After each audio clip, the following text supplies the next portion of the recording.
Que a paz e a graça de Deus seja com cada um de nós.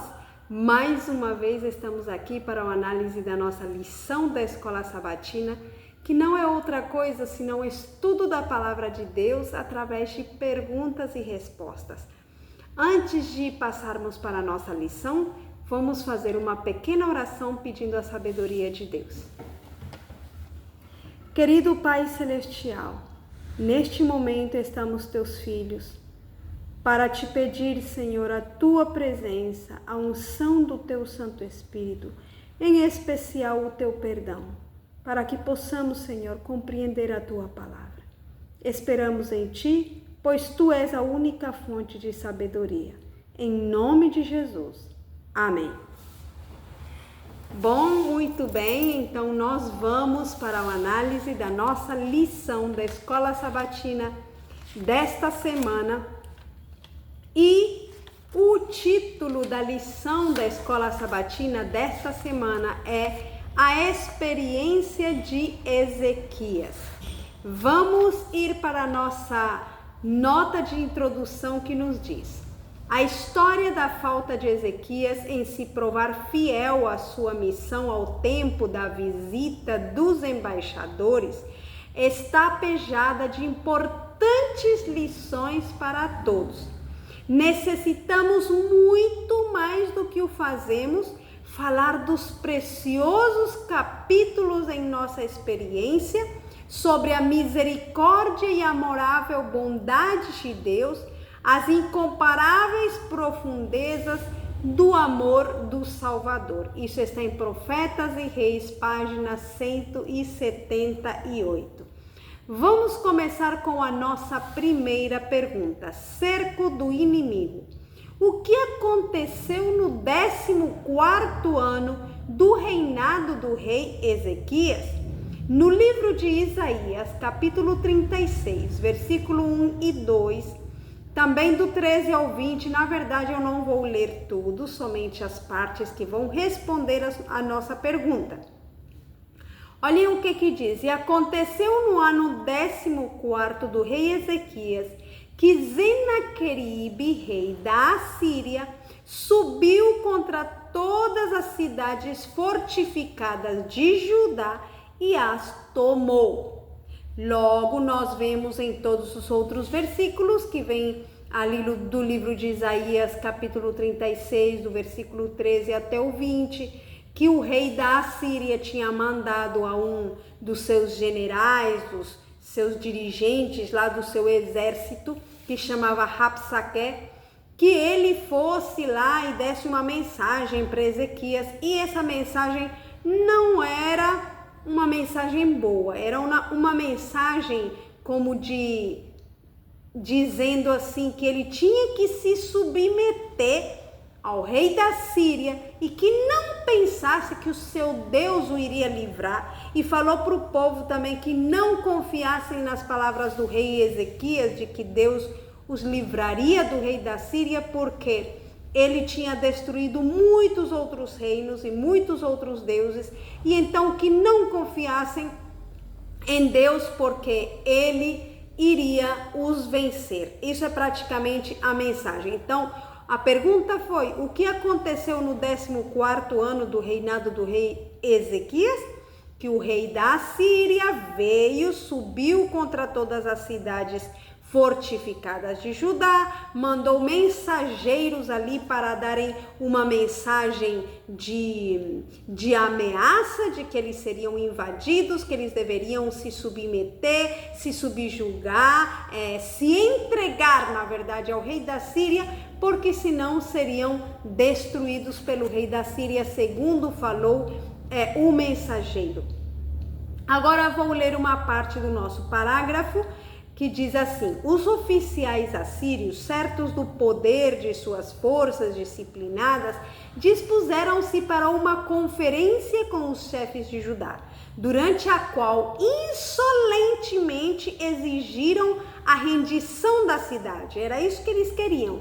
Esta exigência fora acompanhada de insultos blasfemos contra o Deus dos hebreus, dada a fraqueza e apostasia de Israel e Judá, o nome de Deus não era mais temido entre as nações, mas havia se tornado assunto de contínuo descrédito.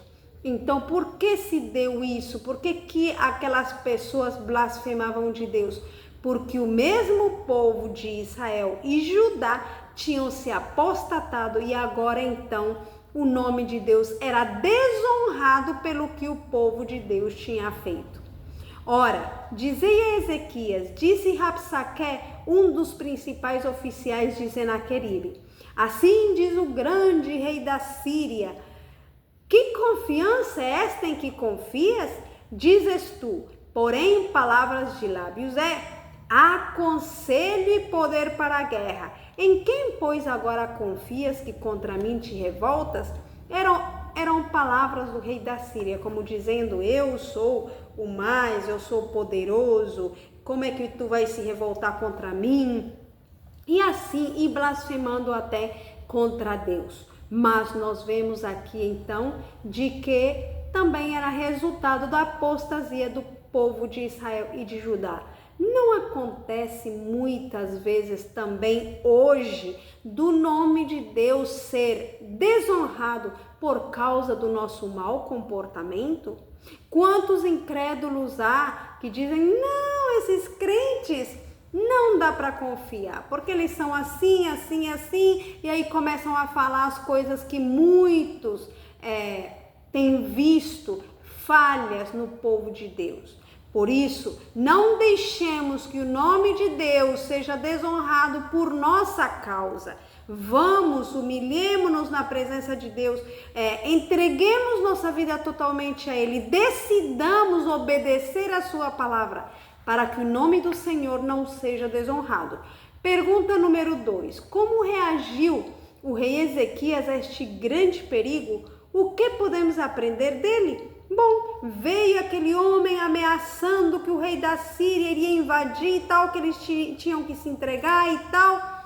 E vamos ver o que fez Ezequias. Aqui em Isaías capítulo 36, versículo 21, diz: porém eles se calaram e palavra nenhuma lhe responderam. Não lhe responderam. E orou Ezequias ao Senhor, dizendo: ó Senhor dos exércitos, Deus de Israel, que habitas entre os querubins, tu mesmo, só tu és Deus de todos os reinos da terra. Tu fizeste os céus e a terra. Inclina, ó Senhor, o teu ouvido e ouve. Abre, Senhor, os teus olhos e olha e ouve todas as palavras de Senaqueribe, as quais ele enviou para afrontar o Deus vivo. É verdade, Senhor, que os reis da Assíria assolaram todas as nações e as suas terras e lançaram no fogo os seus deuses, porque deuses não eram senão obra das mãos de homens, madeira e pedra, por isso os destruíram. Agora, pois, ó Senhor, nosso Deus, livra-nos da sua mão, e assim saberão todos os reinos que tem da terra, saberão todos os reinos da terra, que só tu és o Senhor. Então, como reagiu o rei Ezequias a este grande perigo?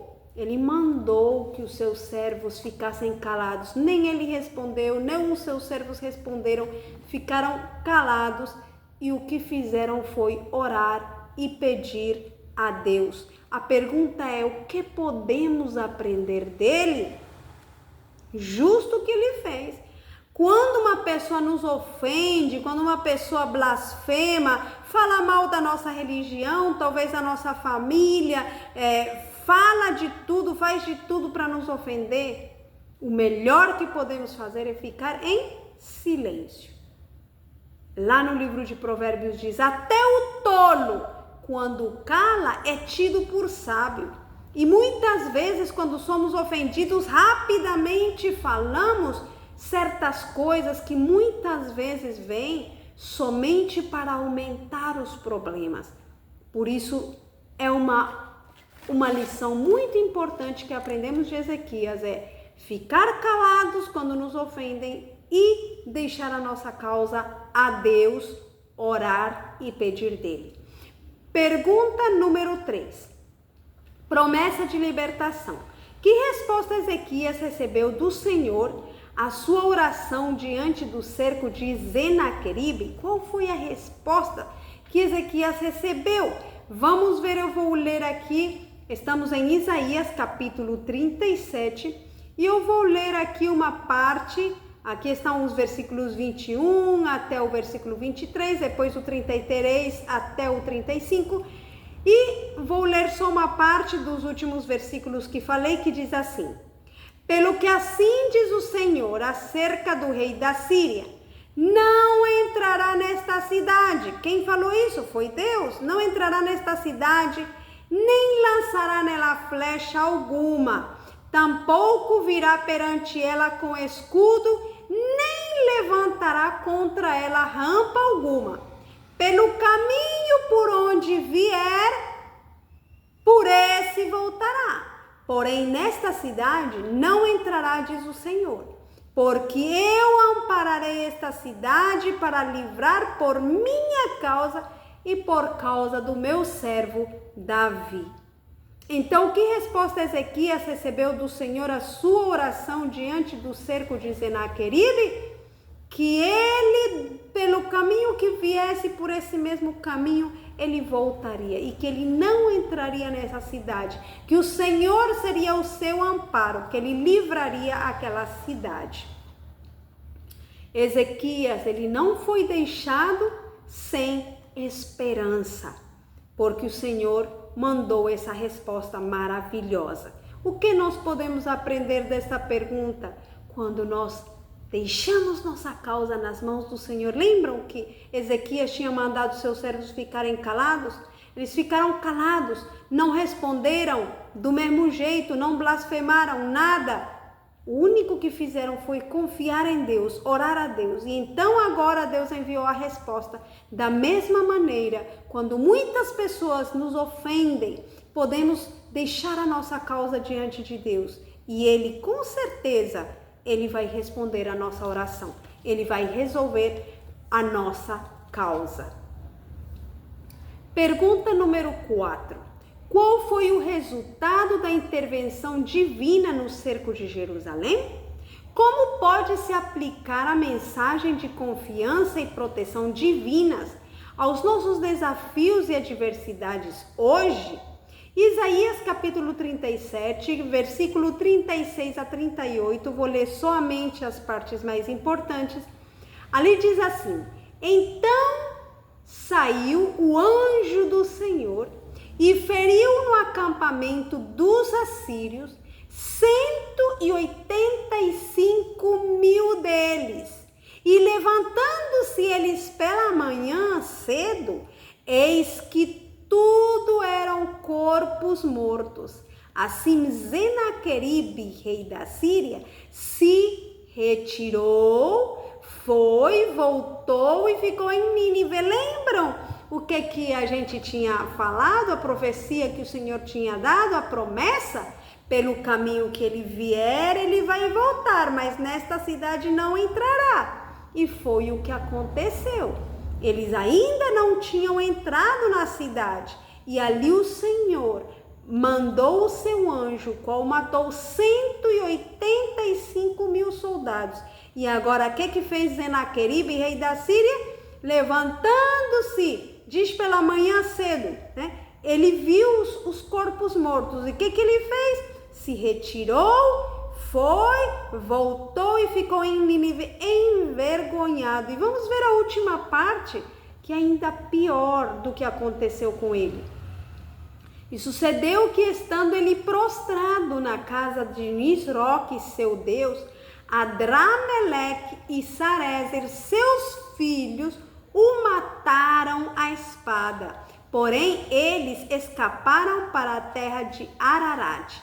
Olhem que interessante. Então, tudo que o rei tinha falado, queria fazer ao rei Ezequias, ou seja, esse rei inimigo, que era o rei da Síria, tinha blasfemado do Deus do céu. Agora o Senhor do céu, ele fez de tudo para que se cumprisse a sua promessa de que não haveria ninguém, ou seja, o rei da Assíria não entraria ali naquela cidade.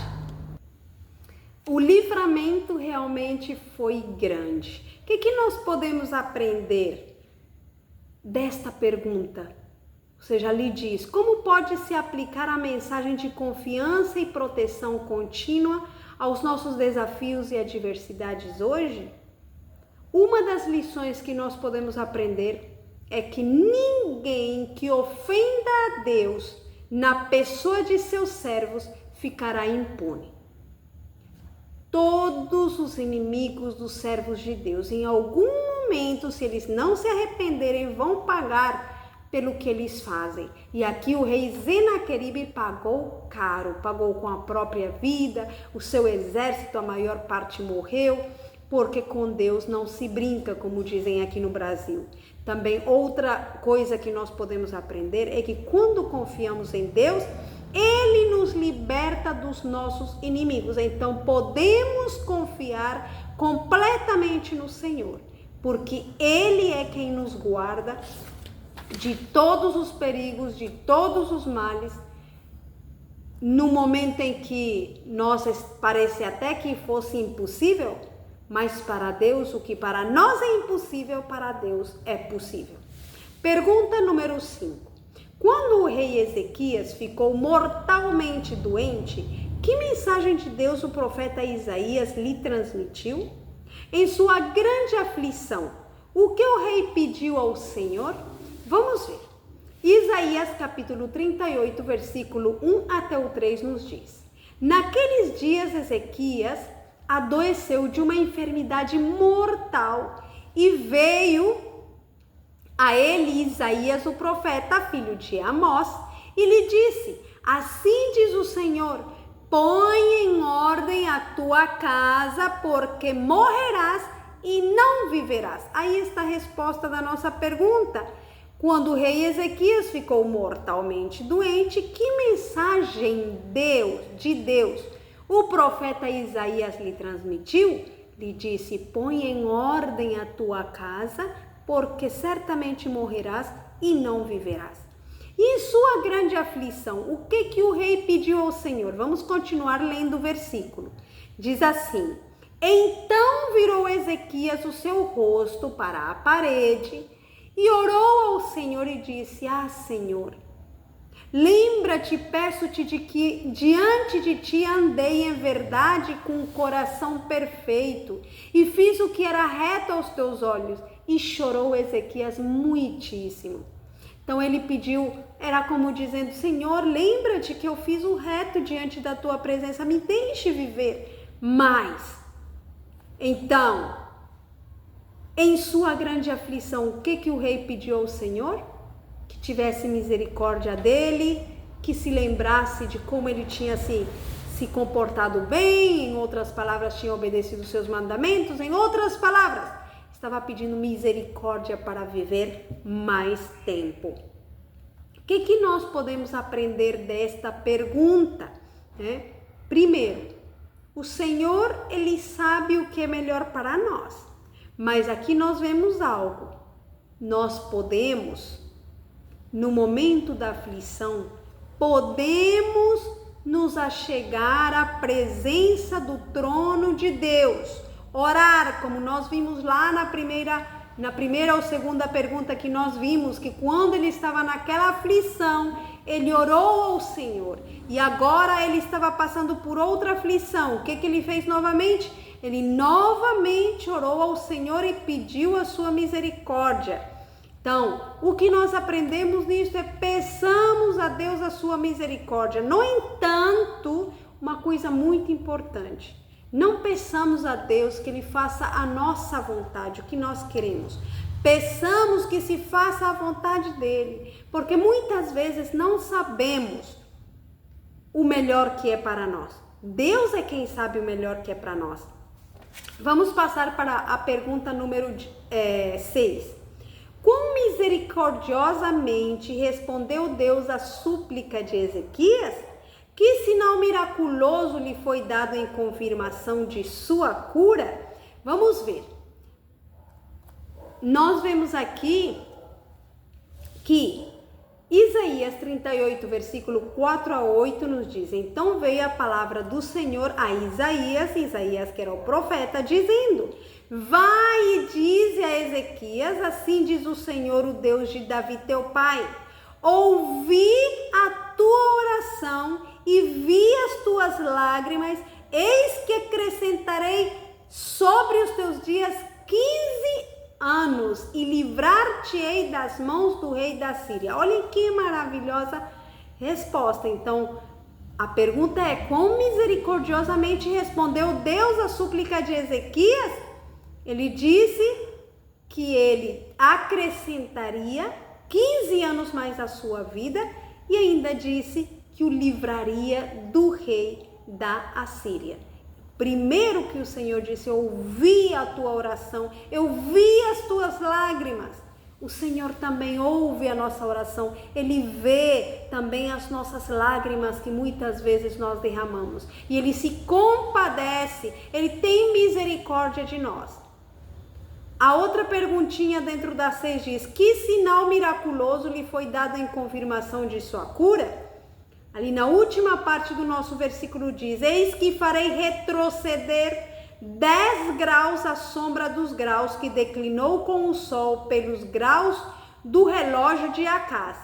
Assim retrocedeu o sol 10 graus pelos graus que já tinha descido. Então, um dos sinais miraculosos que Deus fez para provar a Ezequias que ele tinha ouvido a sua oração é que ele fez declinar 10 graus no relógio de Acás. Naquela época não existiam como os nossos relógios hoje, então os relógios eram guiados pelo sol. Então, dependendo da sombra, da inclinação da sombra, eles sabiam o horário. Então, já tinha declinado, né? A sombra ali naquele relógio, mas só que ele retrocedeu 10 graus. Algo que é praticamente impossível, como dizer, já passou, já são as 7h10, e então dizer, bom, volta o tempo e agora vira 7, mais ou menos assim. Então foi isso que Deus fez. Agora vamos nós ver a pergunta número 7. Consequências. Embora o rei Ezequias tenha cometido um grave erro ao mostrar os tesouros reais ao enviado babilônico, o que levou o cativério de Judá? Que misericórdia Deus mostrou a ele e ao povo? Bom, o versículo é realmente grande, mas eu vou resumir aqui a história. O rei Ezequias tinha pedido um sinal ao Senhor. Na verdade, o Senhor lhe deu um sinal de retroceder 10 graus à sombra do relógio de sol. Então, pessoas da Babilônia, de outra nação longe, que eram estudantes da astrologia e de tudo que acontece no céu, eles perceberam que algo especial tinha acontecido, algo que não era normal, não era natural que o relógio ou que o sol retrocedesse 10 graus. E então aquelas pessoas souberam que tinha sido um milagre que Deus tinha feito por causa de que Deus queria mostrar para o rei Ezequias, que era o rei de Judá, para provar a ele que Deus tinha ouvido a sua oração. Quando este rei da Babilônia soube isso, então ele enviou os seus servos para que parabenizassem a Ezequias por esse Deus maravilhoso que tinha feito esse milagre. E então esses servos foram para lá. Na verdade, o que deveria ter feito Ezequias era ter falado desse Deus maravilhoso que o tinha curado, mas não foi isso que ele fez. Aí, o que ele fez foi, aqui diz no livro de Isaías, capítulo 39, vocês podem ler nas suas Bíblias, eu vou ler somente a parte mais importante que nos dá a resposta, que diz assim, aí diz que Ezequias se alegrou dessas pessoas, desses visitantes, e lhes mostrou a casa do seu tesouro, a prata, o ouro, as especiarias, os melhores ungüentos, toda a sua casa de armas, tudo quanto ele tinha nos seus tesouros. Nenhuma das coisas que ele tinha, ele deixou de mostrar para eles. Ele mostrou todas as suas riquezas, todas as coisas que ele tinha obtido, como se fosse pelo seu poder que tinha feito. Então, na sua misericórdia, na verdade, Deus teve compaixão em uma parte, mas só que primeiro vamos falar a palavra. O que aconteceu por ele ter mostrado todos os bens? Na verdade, o que Ezequias deveria ter mostrado era a grandeza de Deus, mas ele não fez isso. Ele mostrou foi a grandeza dos tesouros que ele tinha. E então, o Senhor manda então o profeta Isaías para dizer o que aquelas pessoas viram na tua casa. Então Ezequias disse, eles viram tudo que eu tenho eles viram. Então o Senhor mandou o profeta Isaías dizer, pois é, todas essas coisas que você mostrou para eles, um dia virão eles para cá, vão levar essas coisas para lá, e dos teus filhos serão levados cativos para a Babilônia, para servir como eunucos no reino da Babilônia. E então, só que o Senhor disse que não seria no tempo de Ezequias, seria para tempo mais adiante. Essa foi a misericórdia que o Senhor teve, porque a nossa pergunta diz, que misericórdia Deus mostrou a ele e ao povo, que esse castigo não seria imediato, senão que seria para tempos mais adiante. Essa foi a misericórdia. Deus é grande, a sua misericórdia é grande. Muitas vezes nós cometemos o pecado, mas o Senhor ainda tem compaixão de nós. Na verdade, Ezequias não é que ele não se arrependeu. Ele se arrependeu sim do que ele fez. Só que ele fez uma coisa que traria resultados para o futuro, não tanto para ele, mas para a sua geração. Então, por isso, tomemos cuidado com o que nós fazemos. Peçamos de Deus sabedoria, não nos exaltemos a nós mesmos, exaltemos sempre o nome do Senhor. Porque quando nós queremos nos exaltar, porque eu fiz isto, porque eu fiz aquilo, porque sem mim a igreja não tivesse feito aquilo, peçamos de Deus que tire esse espírito de vanglória, de soberba, de orgulho, que nos dê espírito de humildade, que aprendamos a ser humildes, a pedir perdão ao Senhor, a não nos vangloriar, mas a dar somente a glória ao Senhor. Aqui tem uma partezinha da última nota que diz, mas o orgulho e a vaidade tomaram posse do coração de Ezequias, e em exaltação própria expôs aos olhos cobiçosos os tesouros com que Deus havia enriquecido o seu povo. O rei lhes mostrou a casa do seu tesouro, a prata, o ouro e as especiarias, e os melhores ungüentos, e toda a sua casa de armas, e tudo quanto se achava nos seus tesouros. Coisa nenhuma houve, nem em sua casa, nem em todo o seu domínio, que Ezequias não lhes mostrasse.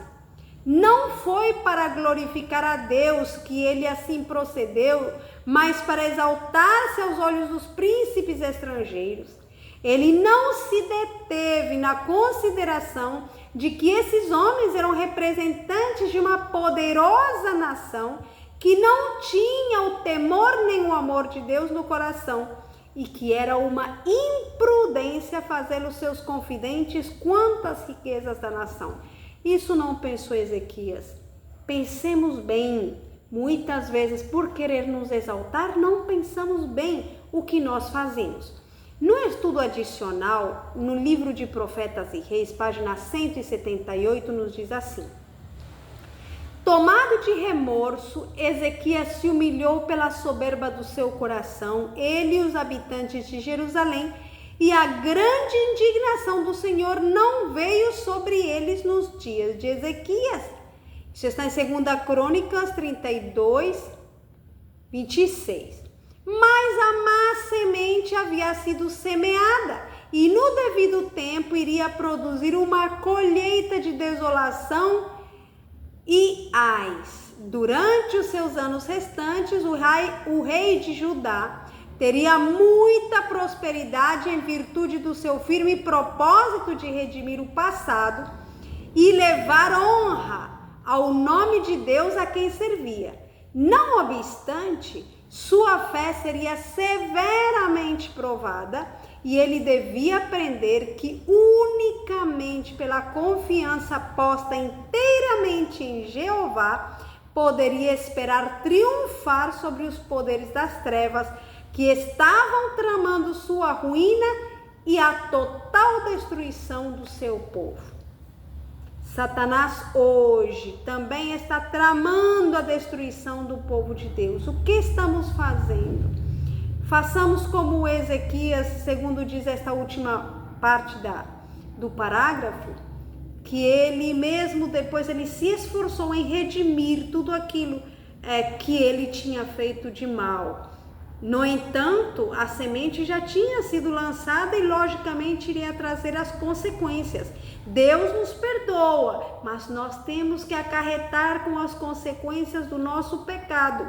É assim, mas o Senhor nos perdoa. E se nós nos arrependemos, aceitamos as consequências e sobrepassamos elas com o poder de Deus, saindo vencedores, certamente um dia estaremos no reino de Deus, no reino dos céus, e lá nunca mais teremos sofrimento, nunca mais teremos dor, nunca mais teremos essas lutas que temos aqui na terra.